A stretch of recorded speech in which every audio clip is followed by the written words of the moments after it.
Приветствую вас, друзья! С вами снова Сергей Тюменцев. 11 месяцев назад я уже записывал подобное видео с таким вот орехом в руках. Это было на острове Барака, и там он назывался то ли Бука, то ли Бука.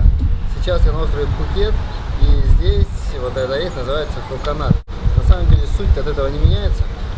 Самое главное, что есть возможность вот сейчас брать опять же и пить его. И не важно, как он называется. И в последнее время несколько человек мне задали уже вопрос, действительно в Адвокарт платят такие деньги, о которых периодически говорят.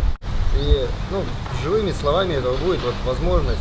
11 месяцев назад вы видели меня на Баракае, и я говорил, давайте напрягемся и год плотно поработаем, а потом на выбор выберем страны, куда мы хотим. И у меня тогда позвучало Таиланд, Малайзия, Сингапур. И сейчас я нахожусь в Таиланде, потом я полечу в Малайзию, а потом в Сингапур. Все как запланировано, со своими детьми, с возможностью видеть свою семью, что. Хотя в течение года меня видели достаточно редко дома. Вот, и поэтому сейчас опять Новый год, и я вам говорю, давайте плотно поработаем, вот 1 год, не будем дальше загадывать, 1 год плотно поработаем, а следующей зимой будем принимать решение, где мы будем зимовать, в каком климате и где нам комфортнее. Вот, такое обращение, и вот что значит поработать? Поработать — это результат. Вот давайте работать до результата. Вот если у вас есть результат, значит вы поработали. Если нет результата, значит делали что-то не так.